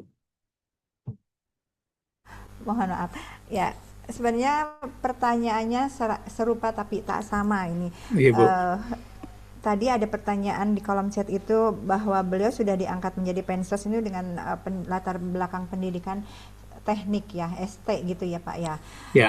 Kemudian kalau saya bisa asumsikan bahwa mungkin ini penyetaraan atau impasing ya Pak kalau pendidikannya cukup menyimpang dari pendidikan penyuluh atau peksos pada umumnya. Nah, beliau bertanya bagaimana jenjang berikutnya untuk kelangsungan karir beliau. Dipersilahkan, Bang. Ya, baik Ibu. Jadi memang begini, kalau jabatan fungsional di Peksos itu syarat pendidikan apa saja? Nah, kalau selama memang dari instansi pembina itu artinya tidak dipermasalahkan kualifikasi pendidikannya atau diperbolehkan, maka yang bersangkutan tetap bisa mengakui ijazah tadi dan kemudian ijazahnya diberikan 25%. 20% untuk jenjang kenaikan pangkatnya tadi. Nah, artinya memang itu diberikan tambahan angka kreditnya. Nah, tetapi kalau dia nanti S2 sedangkan Peksos hanya cukup S1-nya mendidikan, maka ya tentunya adalah karir tetap menggunakan ijazah S1-nya sebagai karir Peksosnya.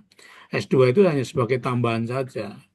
Nah, kalau ternyata mungkin nanti akan pindah saya ke bagian yang teknik, mungkin bisa jadi menggunakan S2-nya. Tapi pada waktu karir yang bersangkutan menggunakan jabatan Peksos, maka pendidikan awal dasarnya tadi sebagai dasar untuk pengembangan karir jabatan fungsional Peksos, sedangkan S2-nya itu hanya tambahan saja dan dapat kalau memang istilahnya instansi pembina mengakui pendidikan tadi relevan, maka bisa diberikan tambahan angka kredit, gitu Bu. Baik, terima kasih Bapak. Jadi inti atau poinnya tetap goodwill pembina ya Pak, pembina instansi pembina, goodwillnya bagaimana gitu ya. Mohon izin Bapak, ini ada satu pertanyaan lagi dari Bapak Heru dari Dinas Sosial Kota Makassar ini. Kepada Bapak Heru, dipersilahkan Pak. Iya. Assalamualaikum warahmatullahi wabarakatuh Pak. Waalaikumsalam Pak. Saya mau tanya, ini pertanyaan saya. Kalau saya sekarang ini sudah sementara kelengkapan berkas untuk hukum madya. Ya. Nah, hukum madya. Jadi ketika misalnya besok nanti kan tanggal 27 itu sudah pra hukum. Kalau kemudian saya misalnya diloloskan untuk madya, apakah ada lagi komunikasi pelantikan wali kota atau tidak? Karena sekarang saya dimudah. Pak. Sekarang saya dimudah dengan pendidikan Kesos dan S2-nya itu sosiologi. Itu artinya minimal saya kan di komunikasinya linear ya untuk Kesos ini.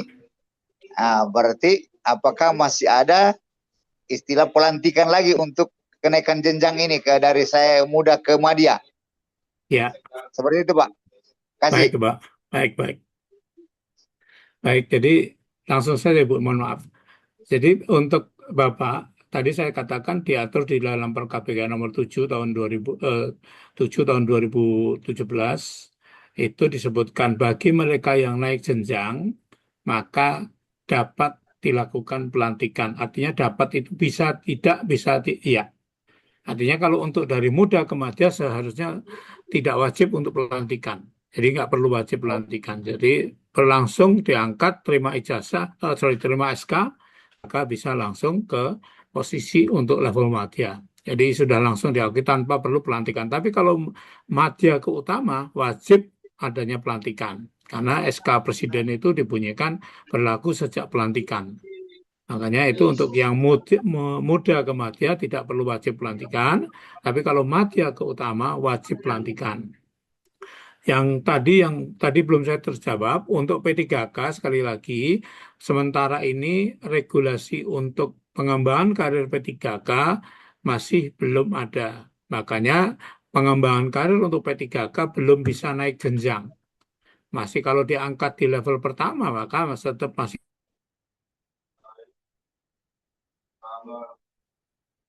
Bisa satu lagi Pak bertanya Pak. Monggo Ibu moderator itu monggo. Satu lagi ya Moderator bisa Pak. satu Satu bisa lagi ya lanjut Pak. boleh satu lah. Iya. Ya Ya. satu ya. Nah, iya. Jangan lupa otak-otak ya Pak dari Makassar. Siap. Gini Pak instruktur. Kalau untuk dari penjenjangan dari ketika nanti saya kan di Madya sekarang itu dengan angka kredit saya harus 200 untuk maju ke Madya. Madya ini. Ya. Kalau nanti dari Madya ke utama itu berapa angka kreditnya dan seperti apa persyaratannya? Pak, Baik, Pak. mohon petunjuk. Baik. Jadi begini Pak, untuk Bapak dari level muda ke madya, maka pada waktu pindah dari muda ke madya, angka kreditnya mulai dari 0. Mulai dari 0. Ya, mulai dari 0. Maka start awal adalah yaitu level 0. Dengan demikian Bapak bisa naik pangkat ke 4A karena sudah 200, tetapi begitu naik pangkat ke 4A, maka Bapak mulai dari 0 untuk menuju ke 4B. Butuh 150. Dari 4B ke 4C butuh 150. Dari 4C mau ke utama butuh 150. Berarti minimal 450 Bapak bisa pindah ke level utama. Nah, gitu Pak. Nah, gitu. Siap. Jadi Terima kasih banyak. 450. Jadi memang butuh 450 untuk menuju ke level utama. Itu. Monggo. Makasih. Baik, terima kasih Bapak Heru yang sudah menyampaikan, sudah cukup mendapat pencerahan ya Pak. Baik, ini ada Pak Yepi juga dari Bekasi. Saya undang Pak Yepi, silahkan untuk menyampaikan pertanyaannya Pak. Halo, selamat siang Pak Yepi. Ibu apa Bapak ya? Mohon izin. Yang dari Dinas Sosial Kota Bekasi, saya undang untuk menyampaikan pertanyaan.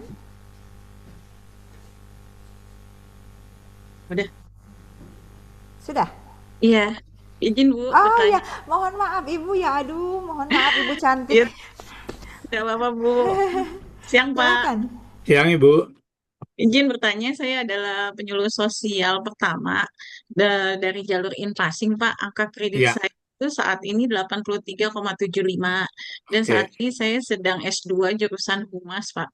Nah, bila saya berminat untuk pindah ke fungsional lainnya, misalnya ke Pranata Humas, apakah bisa langsung uji kom ke instansi pembina dalam hal ini Kominfo ya Pak? Atau harus jadi staf humas dulu di instansi yang bersangkutan selama 2 tahun baru mengajukan, dan bagaimana dengan angka kredit saya, apakah jadi hangus atau tidak. Terus bila mana saya insya Allah lulus di bulan Agustus September tahun ini, apakah ijazah S2 saya bisa menambah angka kredit saya Pak hingga mencapai 100, karena saat ini saya 3B. Ya, terima kasih Pak. Baik. Jadi untuk Ibu yang dari Bekasi, kalau Ibu mau pindah ke Humas, tentunya adalah pengalaman 2 tahun di bidang kehumasan tadi itu harus menjadi kata kunci. Jadi 2 tahun dulu pengalaman dalam jabatan fungsional. Kenapa? Setiap jabatan fungsional pasti pada waktu mau mengikuti perpindahan ada pengalaman 2 tahun.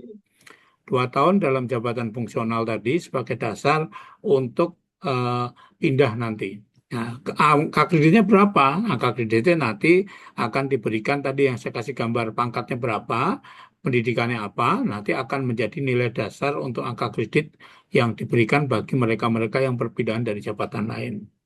Tapi pengalaman 2 tahun dan lulus uji kompetensi formasi itu wajib ada, Bu. Nah, kalau tidak pindah ke Pranata Humas, maka angka kreditnya tadi kalau sudah 3B, maka diberikan angka kredit tambahan 25% kali untuk naik pangkat. Artinya kalau butuhnya 50, 25%-nya berarti adalah 25, 12,5. Nah, itu artinya memang tambahan angka kredit di situ. Jadi Bapak Ibu boleh saja kalau memang tidak pindah tetap diberi angka kredit tambahan, tapi tentunya adalah untuk butuh 100 tadi menuju ke jenjang lebih muda tadi, Bu. Tapi kalau mau berpindah jabatan lain ke Pranata Humas, maka nanti biasanya dinilai adalah pangkatnya apa, kemudian eh, akan menjadi nilai dasar untuk pemberian angka kredit pengangkatan pertama dari perpindahan jabatan lain. Mungkin itu, Bu. Baik, terima kasih Pak Agus atas jawabannya. Boleh satu lagi, Pak? Boleh, Bu. Silakan, Ibu. Oke, kepada ini ada di kolom chat saya menemukan pertanyaan dari Ibu Ika. Izin katanya Pak, terkait jenjang karir P3K yang menduduki jabatan fungsional. Itu gimana Pak? Kans ke depannya mungkin ya yang beliau tanyakan. Saya persilahkan. Baik. Jadi begini, Bu. Jadi kalau menurut saya adalah sekarang ini satu jabatan fungsional itu adalah tidak kalah dengan jabatan struktural. Artinya apa? Secara level untuk tunjangan itu juga hampir sama. Cuman memang beda lah. Kalau untuk level Padya sama CPT Pratama memang secara tunjangan kinerja beda jauh. Nah, beda memang agak beda lah itu. Tapi tentunya adalah karir yang bersangkutan itu adalah tidak mentok di level madya. Saya tadi kasih gambaran, saya alhamdulillah bisa level madya 4C dan sekarang posisi sedang proses ke presiden untuk utama. Artinya apa? Pak, batas usia pensiun saya tidak lagi menjadi 60 tahun tapi 65 tahun kalau nanti turun dari presiden dan dilantik. Artinya tidak mentok di 60 tahun tapi sampai dengan 65 tahun. Jadi artinya apa? Bagi mereka yang menduduki JPT Pratama pun pengennya nanti setelah mau selesai ke JPT Pratama pengen pindah jabatan fungsional. Nah, mungkin ini yang perlu didorong bahwasanya kalau bisa ada pembatasan karir jabatan fungsional itu diutamakan yang linear dari jabatan fungsional, tidak berpindahan. Makanya ini yang eh, kemarin itu ada perubahan, akan dirubah 58 ataupun 60, tapi ternyata kalau tidak salah RPP-nya tetap 60 tahun sesuai dengan kebutuhan organisasi. Tapi yang jelas menurut saya adalah jabatan fungsional bisa karir mentok sampai utama apabila memang tersedia formasi dan lulus uji kompetensi sampai dengan ditetapkan dan pelantikan level utamanya tadi. Nah, gitu, Bu. Baik, terima kasih Pak narasumber. Ini Bapak mohon izin, apakah diperkenankan masih ada 2 pertanyaan? Baik, Ibu. Saya paling lama 15 menit lagi, Bu. Oke, Monggo, Bu. siap. Jadi mohon maaf ya Bapak Ibu, jika pun masih banyak pertanyaan, mungkin nanti di luar chat atau Zoom meeting ini kita bisa terus berkomunikasi dan menyampaikan pertanyaan-pertanyaan yang belum terjawab pada kesempatan hari ini. Untuk 2 pertanyaan lagi, saya undang Ibu Ayu Riana dari Dinas Sosial Kabupaten Baru. Saya persilahkan Ibu Tisa. Selamat sore Bapak dan Ibu, kami dari Dinas Sosial Kabupaten Baru. Sebelumnya saya itu menjadi Peksos ahli muda, fungsional ahli muda itu dari status penyetaraan. Nah, tapi latar belakang pendidikan saya itu bukan di pekerja sosial. Kalau sudah dicek per dicek itu katanya harus pindah ke penyuluh sosial. Karena kan saya sarjana psikologi. Sedangkan angka kredit saya sudah 3D dan saya ke angka kreditnya sudah 200. Apakah harus tetap pindah ke jabatan fungsional penyuluh atau tetap bisa di Peksos, pekerja sosial tapi tetap mengikuti UKOM atau bagaimana? Karena masih bingung dengan persyaratannya, dengan masih rancu begitu, apalagi kan kami dari penyataraan jadi tidak mengerti alur-alurnya, selalu membingungkan. Terima kasih sebelumnya Bapak dan Ibu. Baik, langsung jadi begini Bu. Jadi untuk yang Ibu, karena hasil penyetaraan dan kemudian sekarang diberikan jabatan fungsional ke Peksos, maka tentunya adalah persyaratan jabatan tadi, persyaratan jabatan Peksos tadi, kualifikasi pendidikan apa yang menjadi syarat. Kalau memang seperti halnya di situ dimungkinkan bukan psikolog tapi menduduki jabatan Peksos, maka mungkin tetap sisa sampai naik jenjang jabatan level madya sepanjang memang formasi tersedia di tempat Ibu. Tapi kalau di dalam kualifikasi pendidikan Peksos tadi tidak dimungkinkan lagi, maka tentunya adalah harus beralih ke dalam jabatan fungsional level penyuluh tadi. Jadi kalau tadi saya mohon maaf, belum meneliti sampai istilahnya memilah-milah kualifikasi pendidikan tadi, tapi yang jelas Ibu tanyakan dulu ke Biro SDM ataupun ke Pusbangprofnya, apakah ini bisa levelnya tetap sama atau tetap bisa naik jenjang dengan menggunakan pendidikan ini atau harus pindah. Tapi kalau pindah berarti adalah tetap harus menggunakan perpindahan jabatan lain, berarti tetap harus uji kompetensi ke penyuluh. Nanti setelah dinyatakan lulus, angka kreditnya nanti tentunya adalah disesuaikan dengan jabatan pangkat Ibu. Pangkatnya 3D berapa lama itu nanti akan menjadi dasar untuk uji kompetensi ke level muda dulu, sekarang muda dulu, nanti baru bisa ke madya. Tapi kalau ternyata nanti juga dimungkinkan langsung uji kompetensinya ke level madya dengan Peksos karena pendidikannya tidak ada masalah, maka 100 tadi atau 200 tadi sudah memenuhi syarat untuk level madya, Bu. Begitu, Bu. Baik, terima kasih Pak Agus. Jawabannya mudah-mudahan cukup memuaskan ya Ibu Iya, Nisa. Ini tadi saya mengajukan 2 ya Pak. baik, Sebenarnya satu lagi menyita baik. waktunya Pak Agus. Izin kepada Ibu Nopi, apakah akan melanjutkan pertanyaan atau kita cancel dan kita ganti dengan Ibu Sophia? Ibu Nopi, halo? Bisa monitor? Tidak banyak waktu tersisa, ini Pak Agus akan melanjutkan dari Zoom ke Zoom ya Pak kalau Pak Agus Iya, ya. betul. Baik, karena Ibu Nopi mungkin belum berkenan hadir untuk menyampaikan pertanyaan. Untuk pertanyaan di kolom chat kami mohon maaf, nanti akan disampaikan secara tertulis kepada Pak Agus. Nah, satu lagi pertanyaan sebelum kita mengakhiri acara ini kepada Ibu Siti Sopiah, dipersilahkan. Ya, terima kasih Bu. Assalamualaikum warahmatullahi wabarakatuh. Waalaikumsalam, Ibu. Saya telah mengikuti uji kom untuk ke madya. Ya, halo? Ya, Ibu. Ya, Silakan, Ibu. Ya, Ibu. ya saya udah uji kom ke ini ya untuk saya udah uji kom di bulan April kemarin untuk ke ahli madya.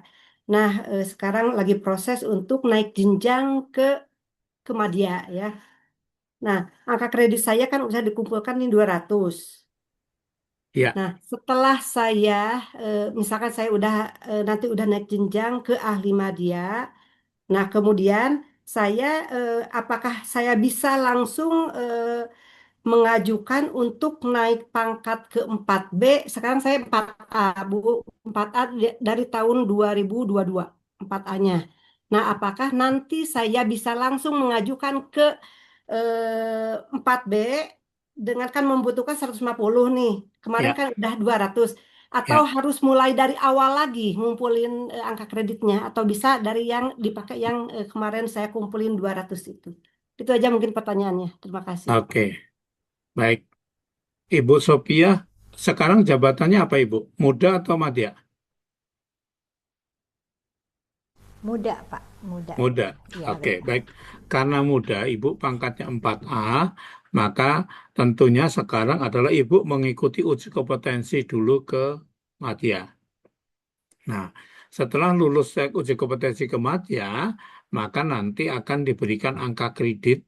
Ya tadi, angka kredit tambahannya adalah biasanya adalah dihitung 4A-nya itu berapa tahun, minimalnya akan mendapatkan nilai 125 lah. Nanti dengan demikian 1 tahun setelah itu baru bisa naik pangkat 4B, Bu. Jadi, tapi tetap wajib uji kompetensi madya dulu. kemudian mengikuti uji kompetensi ke madya, baru nanti ibu bisa naik ke pangkat 4B. Uji kompetensi, angka kredit dinilai, setelah nanti 150, baru ibu bisa naik pangkat ke 4B. Begitu, Bu. Tapi tetap wajib uji kompetensi. Gitu. Sudah cukup, Ibu? Oke, terima Baik. kasih Pak Agus sudah menjawab Satu, pertanyaan. Bu, saya ada ini Ya, kasihan yang dari Malang ini. silakan. Bukan, ini ada di chat ini dari Malang, penyuluh sosial CPNS tahun 2020, dilantik menjadi fungsional 2021, karena keterbatasan informasi tentang angka kredit, penilaian angka pada waktu itu di mana Jawa Timur CPNS penyuluh sosial. Maka gini, ini kalau kami lihat dari 2020 sampai dengan sekarang belum pernah naik pangkat, sudah 6 tahun. Nah, oleh karena itu nanti bisa dibaca di dalam SE BKN nomor 9 tahun 2024 tentang tambahan penjelasan angka kreditnya. Nah, jadi di situ disebutkan sejak tahun 2021, maka setelah dilantik menjadi jabatan fungsional adalah penyuluh sosial, maka langsung bisa dinilai angka kreditnya. Nah, jadi dengan demikian dari 2001 sampai dengan 2006 ini, dengan dinilai konversinya, maka yang bersangkutan sudah memenuhi syarat untuk mencapai angka kredit 50 karena sudah lebih dari 4 tahun. Makanya ini mungkin nanti segera disusun untuk angka kreditnya, kemudian dinilaikan atasan langsungnya, setelah itu nanti usul untuk kenaikan pangkat ke 3B-nya. Jadi dari 2001 nanti di situ penjelasannya adalah bagi mereka yang diangkat tahun 2022 pun, maka dia masih bisa dinilaikan angka kreditnya, kemudian menggunakan nilai konversi langsung dikonversikan dengan SKP-nya. Nanti mungkin bisa dibuka di Surat Edaran PKN nomor 9 tahun 2024 tentang tambahan penjelasan angka kredit tadi. Mungkin itu tambahan kami, Bu. Gitu. Baik, terima kasih. Demikian tadi Ibu Risti atas pertanyaannya sudah disampaikan jawaban oleh Bapak Agus. Dan mohon maaf untuk pertanyaan lain barangkali yang belum terjawab atau sudah bertanya juga dan termasuk yang terjawab, mudah-mudahan dapat memberikan pencerahan dan mendapatkan jawaban untuk langkah kita makin menguatkan, makin mengoptimalkan jati diri kita sebagai fungsional gitu ya Pak. Baik Bapak Ibu, tidak terasa nih waktu 2 jam yang biasanya kalau saya nunggu itu waktu yang sangat lama ya Pak, 2 jam. Tapi sekarang karena asiknya terlalu banyak yang kita dapat, tapi terlalu kurang juga nih Pak untuk kedepannya. Mudah-mudahan kedepannya Pak Agus juga tetap berkenan membersamai kita dalam penambahan wawasan dan pengetahuan. Baik, siap Ibu. Baik Bapak Ibu, sudah sampai kita di penghujung acara rangkaian kegiatan webinar hari ini. Mulai dari pemaparan hingga sesi diskusi yang sungguh luar biasa. Tadi ya banyak pertanyaan di kolom chat yang belum tersampaikan, bahkan yang tersampaikan pun cukup membuat kalau saya nih Pak, membuat saya tuh penuh banget gitu Pak tadi di kepala saya. Mudah-mudahan demikian juga yang terjadi untuk Bapak dan Ibu. Baik. Sekali lagi terima kasih Bapak Agus sebagai narasumber. Tak lupa juga saya mengucapkan terima kasih kepada teman-teman, para expert, para senior nih, para pakar yang sudah mafhum ya di dunia jabatan fungsional Peksos maupun Pensos. Semoga apa yang kita peroleh hari ini Bapak Ibu dapat memberikan manfaat maupun bekal dalam pengembangan karir jabatan fungsional kita ke depan. Akan tetapi ibarat kata Bapak Ibu, tidak ada gading yang tak retak nih. Saya mohon maaf apabila dalam pelaksanaan penugasan saya sebagai moderator ada banyak kekurangan, kesalahan saya dalam mengolah kata dan bahasa. Mudah-mudahan Bapak Ibu diluaskan hatinya untuk memberikan permaafan. Demikian juga kepada Bapak Agus. Bapak Agus mohon maaf jika ada yang tidak berkenan dari saya. Bunga mekar di perbukitan, sawah luas di pedesaan. Terima kasih atas perhatian, mohon maaf atas kesalahan. sekali Baik. lagi tetap semangat, tetap jaya para fungsional Peksos, Pensos dan jabatan fungsional lainnya. Salam sehat untuk semua dan mudah-mudahan kita dapat bersua ya Pak di Baik. webinar-webinar seri-seri Saib, selanjutnya gitu ya. Ibu. Kalau orang bilang kalau ada sumur di ladang gitu ya, boleh kita Iya. menumpang mandi. Kalau ada umur kita panjang, boleh dong saya moderator lagi. Gitu. Terima kasih Ibu. Terima kasih Bapak Ibu, mohon Baik, maaf lagi sekali lagi. Terima kasih Bapak Agus, selamat melanjutkan tugas. baik, Selanjutnya ya dari sini ke webinar baik, lagi. Sehat baik, selalu untuk Bapak Ibu peserta juga. baik. Semoga Allah senantiasa memberikan kita yang terbaik dalam mengemban tugas jabatan kita sebagai pengemban tugas fungsional baik pensos dan jabatan fungsional lainnya gitu. Dipermudah urusannya Pak ya. Amin. Terima kasih. Selamat siang. Assalamualaikum warahmatullahi wabarakatuh. Waalaikumsalam warahmatullahi wabarakatuh. Mohon izin Bapak Ibu, mohon maaf kalau ada kekurangannya. Assalamualaikum. Waalaikumsalam Mohon izin, warahmatullahi Liv. wabarakatuh. Bapak Ibu yang mungkin ada aktivitas lain, saya persilahkan untuk meninggalkan ruang chat, ruang Zoom pembelajaran kita hari ini. Selamat beraktivitas, semoga kita berjumpa lagi di webinar-webinar selanjutnya.